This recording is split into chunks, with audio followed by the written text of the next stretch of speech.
जय हिंद दोस्तों, स्वागत है आप सभी का आज की इस क्लास में। तो आज की क्लास में हम लोग क्लास 10th की जो फिजिक्स है उसके कुछ वेरी मोस्ट इम्पोर्टेंट क्वेश्चन है यानी न्यूमेरिकल हैं, जिसे हम लोग आज की क्लास में सॉल्व करने वाले हैं। तो ये वीडियो आप सभी के लिए होने वाली है बहुत ही महत्वपूर्ण और बहुत ही यूजफुल, इसलिए वीडियो को बहुत ही ध्यान से लास्ट तक एक एक क्वेश्चन को देखेंगे। सो फर्स्ट क्वेश्चन आपके सामने है कि एक अवतल दर्पण की वक्रता त्रिज्या 20 सेंटीमीटर है। कोई वस्तु अवतल दर्पण से 15 सेंटीमीटर दूर रखी है। कहते हैं दर्पण से वस्तु की प्रतिबिंब की दूरी क्या है, ये आपको बताना है। ठीक है, देखो पहले क्या चीज़ें हमें पता है क्वेश्चन में वो देखेंगे, फिर क्या निकालना है वो देखेंगे। तो सबसे पहले अगर इस क्वेश्चन से हम देखें कि इस क्वेश्चन से सबसे पहले हमें निकालना होगा फोकस दूरी। ठीक है, सबसे पहले हमें फोकस दूरी निकालना होगा, यानी कि F बराबर होता है R/2। तो अगर F बराबर R/2 होता है तो अब आपको मालूम है कि R मतलब होता है त्रिज्या, और त्रिज्या का मान हमें दिया गया है 20। तो लिखेंगे 20 और बटे 2। 2 से अगर इसको कैंसिल करेंगे तो आएगा 10। ठीक है, 10 सेंटीमीटर, यानी कि यहाँ से हमें F का मान जो मिलेगा वो मिलेगा 10 सेंटीमीटर, 10 सेंटीमीटर। ठीक है, इसके बाद हम लोग क्या करेंगे, देखो अब देखेंगे हम ध्यान से।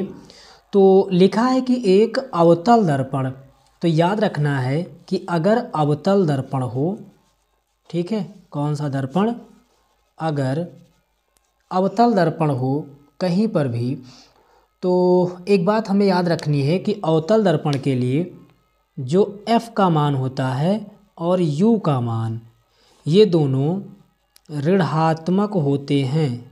ये दोनों क्या होते हैं, ऋणात्मक होते हैं, यानी कि माइनस में होते हैं। ये बात याद रखनी है। कब, जब अवतल दर्पण हो तो अवतल दर्पण के लिए F यानी फोकस का मान और U यानी कि वस्तु की दूरी का मान। ठीक है, चूँकि आपको ये बात मालूम है क्या कि F बराबर होता है फोकस दूरी। ठीक है, F बराबर क्या होता है, आप कहेंगे फोकस दूरी, और U बराबर क्या होता है, वस्तु की दूरी, है ना। U बराबर क्या होता है, वस्तु की दूरी, और V बराबर क्या होता है, प्रतिबिंब की दूरी। V बराबर क्या होता है, प्रतिबिंब की दूरी। ये बात आपको मालूम है। F बराबर फोकस दूरी, U बराबर वस्तु की दूरी, और V बराबर प्रतिबिंब की दूरी। लेकिन अगर दर्पण हमारा अवतल है तो अवतल दर्पण में F और U यानी फोकस दूरी और वस्तु की दूरी, ये दोनों किस में होते हैं, माइनस में होते हैं, ऋणात्मक होते हैं। ये बात हमें याद रखनी है। ठीक है, अब हम लोग क्या करेंगे, दर्पण का सूत्र लगाएंगे। ठीक है, लिखेंगे कि दर्पण के सूत्र से, अगर दर्पण के सूत्र से हल करेंगे तो दर्पण का सूत्र क्या होता है, तो आप कहेंगे 1/F इक्वल में 1/V प्लस 1/U। भाई यही होता है दर्पण का सूत्र। ठीक है, अब दर्पण का सूत्र अगर पता है तो मान रखेंगे। देखो 1/F, तो लिखेंगे 1/F यानी फोकस दूरी, और F का मान अभी यहाँ पर हमने निकाला था 10, तो बट्टे में लिखेंगे 10। करना क्या है कि फोकस दूरी हमारी हमेशा ऋणात्मक होती है, यानी माइनस में होती है, तो इसलिए यहाँ पर क्या लगा देंगे, माइनस। फिर बराबर 1/V, भी का मतलब होता है प्रतिबिंब की दूरी, जो कि हमें सवाल में निकालनी है। प्रतिबिंब की दूरी हमें क्या करना है, सवाल में निकालना है। तो इसको तो हम वैसे ही लिख देंगे, यानी 1/V और प्लस 1/U। U का मान कितना है, तो देखिए कोई वस्तु अवतल दर्पण से 15 सेंटीमीटर दूर रखी गई है। क्या रखी गई है, कोई वस्तु, और हमने कहा वस्तु की दूरी को U से प्रदर्शित करते हैं, इसलिए U की जगह पर क्या लिखेंगे, 15 लिखेंगे। तो 1/15 15 लिखेंगे, लेकिन हमने कहा था कि दर्पण अगर अवतल है तो F और U दोनों माइनस में होता है, इसलिए जो U का मान है ये किस में हो जाएगा, माइनस में हो जाएगा। ठीक है, उम्मीद है इतनी बात क्लियर होगी। अब क्या करेंगे हम लोग, देखो इसको बराबर के इस तरफ लाएंगे, ये अपने ही जगह पर रहेगा, यानी 1/-10, ये इधर माइनस में है और अगर इस तरफ आएगा तो प्लस का हो जाएगा 1/15 1/v। ठीक है, फिर क्या करेंगे हम लोग, देखो करेंगे ये कि अब इनको हम लोग करेंगे सॉल्व। ठीक है, और अगर इसको हम सॉल्व करेंगे तो ये 15 यानी कि माइनस का 15 आएगा, और प्लस ये 10 और बटे 15 दहम में आप कहेंगे 150 और बराबर में 1/v। ठीक है, फिर क्या होगा कि ये 15 में से 10 जाएगा तो माइनस का 5 और बट्टे में 150 और बराबर में 1/v। अगर ये दोनों कैंसिल करेंगे तो आएगा 1/30 और बराबर में 1/v, लेकिन यहाँ आगे माइनस लगा था इसलिए यहाँ पर क्या लग जाएगा, माइनस लग जाएगा। v का गुणा 1 में होगा तो v आएगा, और 30 यानी कि जो v का वैल्यू आएगा, जो प्रतिबिंब का वैल्यू आएगा वो कितना आएगा, माइनस का 30 सेंटीमीटर। ठीक है, यहाँ पर v का मान कितना आ जाएगा, माइनस का 30 सेंटीमीटर आ जाएगा। ठीक है, तो ये हमारा क्वेश्चन का आंसर होगा। ठीक है, और अगर पूछा जाए कि ये प्रतिबिंब जो है कहाँ पर बनेगा, तो आप कहेंगे दर्पण के सामने बनेगा। कहाँ पर बनेगा, तो आप कहेंगे दर्पण के सामने बनेगा। दर्पण के सामने बनेगा, ये हमें कैसे पता चला, देखो जब भी v का मान माइनस में आए तो प्रतिबिंब हमेशा दर्पण के आगे बनेगा या फिर सामने बनेगा, और अगर v का मान प्लस में आए तो जो प्रतिबिंब बनेगा वो हमेशा कहाँ बनेगा, दर्पण के पीछे बनेगा। इतना कॉन्सेप्ट आपको याद रखना है, और उम्मीद है कि इतना कॉन्सेप्ट आपको क्लियर रहेगा, इतना कॉन्सेप्ट आपको बिल्कुल सही तरीके से याद रहेगा। ठीक है, चलिए अब हम लोग बढ़ते हैं दूसरे प्रश्न की ओर और देखते हैं, समझते हैं जो दूसरा प्रश्न होगा उसे कैसे लगाएंगे। चलिए ध्यान से देखना, जो सेकंड क्वेश्चन है वो क्या है, लिखा है कि 12 सेंटीमीटर फोकस दूरी वाले अवतल दर्पण के सामने 4 सेंटीमीटर लंबी एक वस्तु कहाँ रखी जाए, है ना।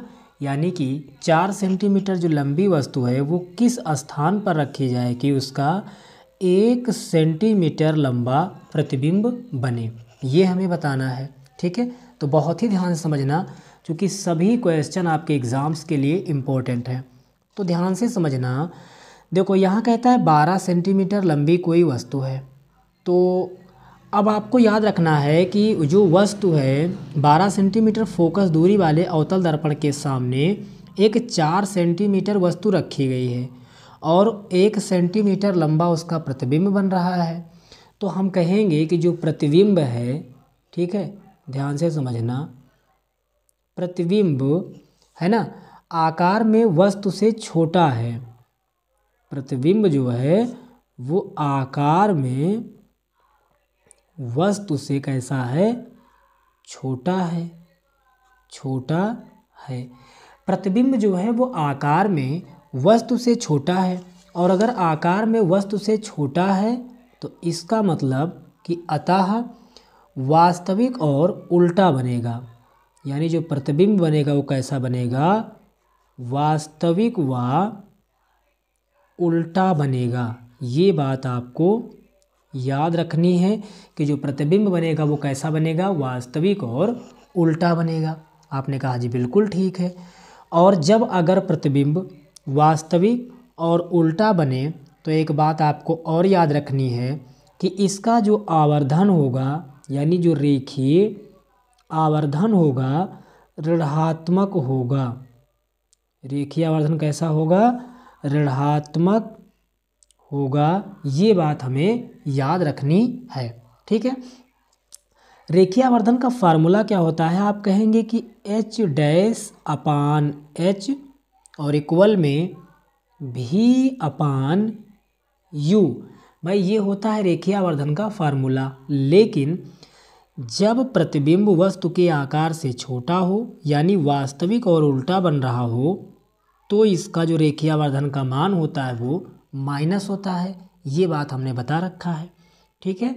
अब अगर यहाँ पर मान रखेंगे, देखो एच डैश का मतलब ये हुआ कि प्रतिबिंब की लंबाई, ठीक है, और एच का मतलब हुआ वस्तु की लंबाई। ये बात आपको याद रखना है, ठीक है। मैं इधर बता दे रहा हूँ, एच डैश का मतलब हुआ प्रतिबिंब की लंबाई, प्रतिबिंब की लंबाई, और एच का मतलब हुआ वस्तु की लंबाई, वस्तु की लंबाई, ठीक है।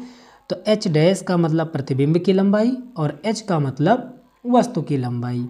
तो वही काम यहाँ पर हमें करना है। एच डैश की जगह पर क्या लिखना है, प्रतिबिंब की लंबाई। और प्रतिबिंब देखें तो 1 सेंटीमीटर लंबा है। देखो लिखा है ना कि 1 सेंटीमीटर लंबा प्रतिबिंब, यानी एच डैश का मान 1 है बटे एच का मतलब वस्तु की लंबाई। देखो यहाँ लिखा है 4 सेंटीमीटर लंबी वस्तु, यानी वस्तु की लंबाई 4 है, और बराबर में माइनस का भी अपान यू है, ठीक है। लेकिन यहाँ पर एक बात और याद रखनी है। क्या बात हमें ये याद रखनी है कि जब अवतल दर्पण हो तो उस स्थिति में जो प्रतिबिंब की लंबाई बटे वस्तु की लंबाई होती है इसका मान भी माइनस होता है। ये बात आपको याद रखना है। कब? जब अवतल दर्पण हो। कंडीशन को याद रखना, जब अवतल दर्पण होगा तो प्रतिबिंब की लंबाई और वस्तु की लंबाई जो होगी वो भी किस में होगी, माइनस में। अब दोनों साइड से माइनस कैंसिल होगा, ठीक है। और अगर दोनों साइड का माइनस कैंसिल होगा तो यू एकन्नम होगा यू, है ना, और 4 का गुणा भी के साथ होगा तो हो जाएगा 4 भी, ठीक है। यानी u की वैल्यू आ जाएगी 4 भी, ठीक है। u की वैल्यू कितनी आ जाएगी, 4 भी। अब इसके आगे हमें क्या करना है, समझना भाई ध्यान से। इसके आगे करना ये है कि अब हमें लगा देना है केवल दर्पण का सूत्र और आंसर आ जाएगा। कैसे? देखो अब आपको पता है कि दर्पण के सूत्र से अगर हम लोग चलेंगे तो दर्पण का सूत्र कहता है 1/f बराबर 1/v और प्लस में 1/u। ये होता है दर्पण का सूत्र, ठीक है। 1/f 1/f का मतलब हुआ फोकस दूरी, जो कि देखो सवाल में लिखा है 12 सेंटीमीटर फोकस दूरी। तो यानी f का मान क्या हो गया, 12, यानी कि यहाँ पर लिखेंगे 1/12। लेकिन जो फोकस दूरी होगी वो माइनस होगी कि प्लस, तो आप कहेंगे माइनस होगी। अब माइनस क्यों होगी, क्योंकि दर्पण कैसा है, अवतल।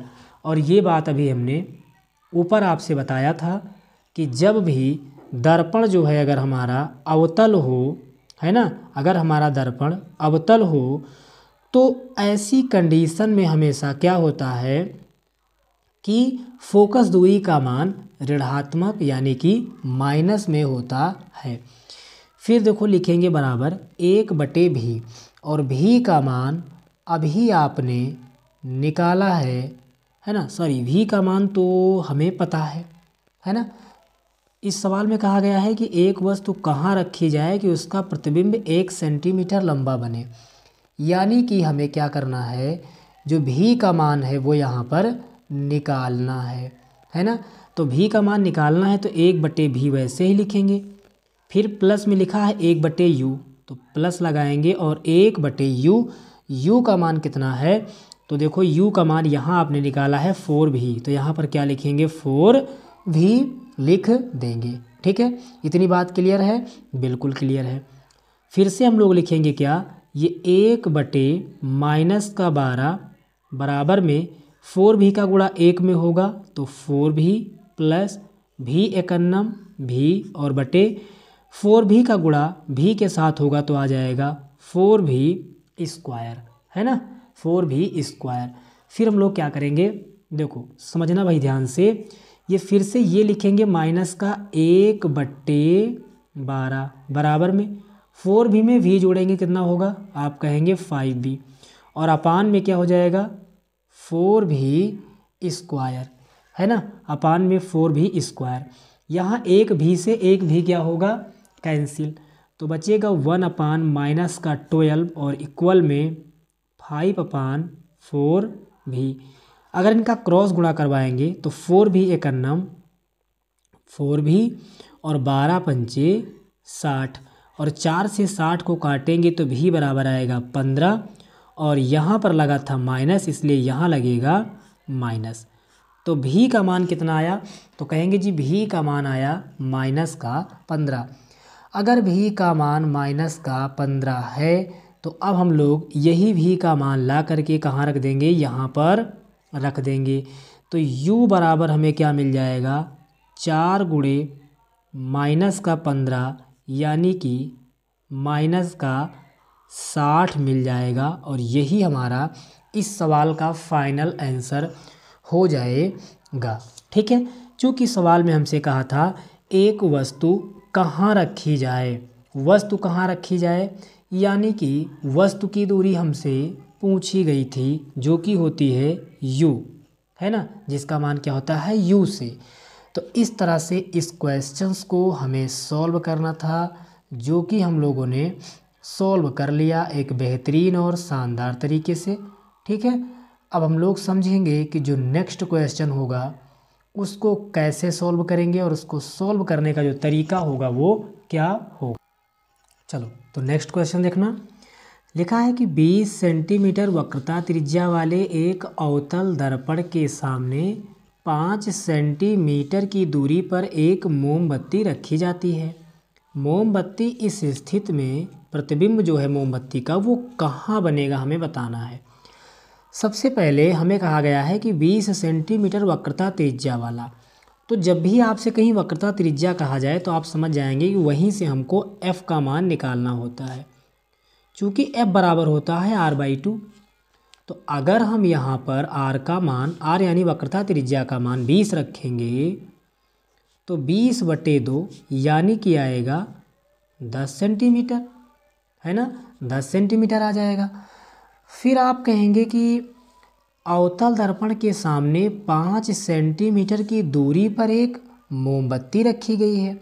भाई मोमबत्ती जो रखी गई है वो एक वस्तु है, और वस्तु है तो इसका मतलब वो u का मान है, यानी u बराबर कितना है, तो आप कहेंगे u बराबर 5 सेंटीमीटर है।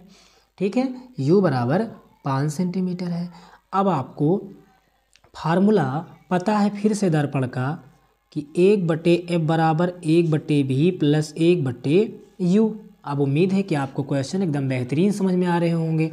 ठीक है, देखो 1/f, f का मान कितना है 10, तो लिखेंगे 1/10, लेकिन यहाँ माइनस लगाएंगे। माइनस क्यों लगाएंगे, क्योंकि हमारा जो दर्पण है वो अवतल है, अगर अवतल ना होता तो ये प्लस में ही रहता। ठीक है, बराबर में 1/v। अब 1/v तो हमें यही तो बताना है भाई ना कि प्रतिबिंब कहाँ बनेगा, और प्रतिबिंब बताना है यानी कि v का मान तो बताना है, इसको छोड़ देंगे, प्लस 1/u यानी वस्तु की दूरी जो कि है 5, तो लिखेंगे /5, लेकिन यहाँ भी लगाएंगे माइनस, क्यों, क्योंकि दर्पण है अवतल। ठीक है, तो ये हमने कर दिया। अब इसको बराबर के इस तरफ लाएंगे तो ये तो अपने ही जगह पर है 1/-10, ये इस तरफ आएगा तो प्लस का बन जाएगा 1/5, और इक्वल में 1/v। हल कराएंगे तो 5 एकन्नम 5 प्लस 10 एकन्नम 10 और बटे 10 बचे 50 और बराबर 1/v। 10 में से 5 घटाएंगे तो 5 और बटे 50 बराबर 1/v, और काटेंगे तो कितना आएगा, तो आपने कहा अगर काटेंगे तो आएगा 1/10 बराबर 1/v, और इनका क्रॉस गुणा लगाएंगे तो v एकन्नम v और 10 एकन्नम 10, यानी कि जो v का मान आएगा, जो प्रतिबिंब की दूरी आएगी वो 10 सेंटीमीटर हो जाएगा। ठीक है, जो प्रतिबिंब की दूरी हो जाएगी मीन्स v का मान हो जाएगा वो कितना हो जाएगा 10 सेंटीमीटर हो जाएगा। तो उम्मीद है ये क्वेश्चन आपको एकदम बेहतरीन तरीके से क्लियर हो गया होगा। ठीक है, तो आप समझते हैं नेक्स्ट क्वेश्चन। तो अगला क्वेश्चन देखना, देखिए लिखा है कि जल तथा कांच का अपवर्तनांक आपको क्रमशः 1.35 और 1.50 है।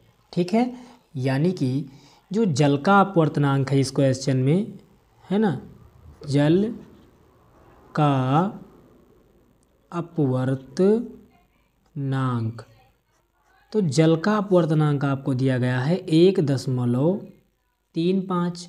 ठीक है, और कांच का अपवर्तनांक, कांच का अपवर्तनांक आपको दिया गया है 1.50। ठीक है, जल का अपवर्तनांक है 1.35 और कांच का अपवर्तनांक है 1.50।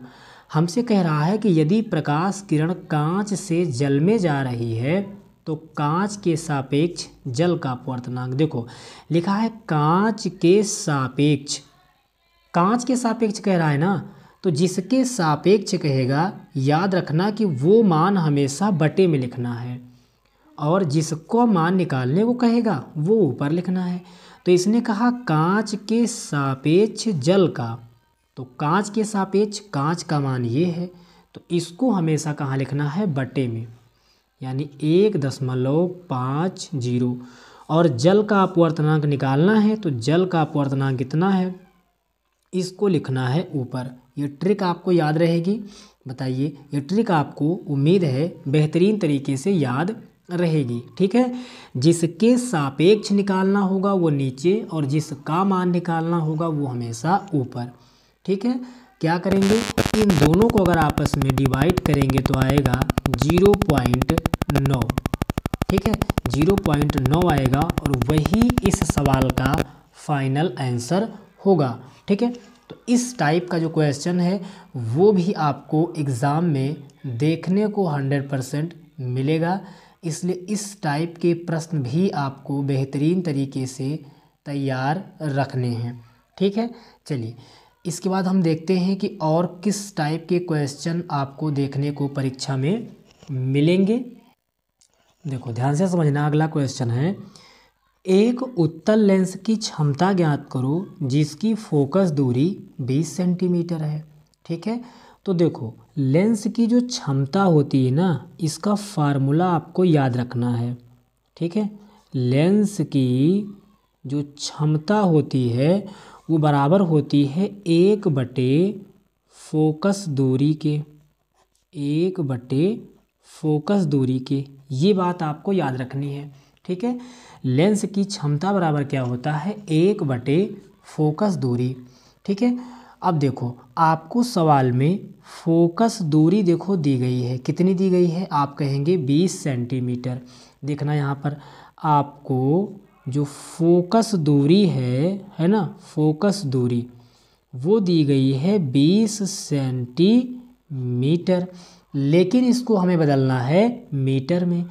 तो सेंटीमीटर से अगर मीटर में बदलना है तो क्या करेंगे, 100 का भाग लगा देंगे इसके बटे में, अब ये हो जाएगा मीटर में। ठीक है, 0 से 0 कैंसिल हुआ और 10 का भाग 2 के साथ कराएंगे तो आएगा 0.2 मीटर। ठीक है, 0.2 मीटर। हमें निकालना है लेंस की क्षमता, और फोकस दूरी जो हमारी आई वो कितनी आई, 0.2 मीटर। ये मान ला करके हमको यहाँ पर रख देना है। तो ये मान अगर लाकर यहाँ रखेंगे तो क्या होगा, 1/फोकस दूरी, और फोकस दूरी का मान है 0.2। अब क्या होगा कि दशमलव हटाएंगे और ऊपर 0 बढ़ाएंगे तो हो जाएगा 10/2, और 2 से 10 को काटेंगे तो कितना आएगा, 5D। डी का मतलब डायोप्टर। डायोप्टर हमने क्यों लिखा, क्योंकि हम यहाँ पर लेंस की क्षमता निकाल रहे हैं, और जब क्षमता का मान हम कहीं निकालते हैं तो उसका मात्रक डायोप्टर लिखते हैं। ये बात आपको याद रखनी है। तो उम्मीद है कि ये सभी क्वेश्चंस आपको समझ में आए होंगे। वीडियो अच्छा लगा तो वीडियो को लाइक करेंगे, चैनल को सब्सक्राइब करेंगे। फिर मिलते हैं नेक्स्ट वीडियो में नेक्स्ट टॉपिक के साथ। तब तक आप पढ़ते रहिए, मस्त रहिए और अपना ख्याल रखिए।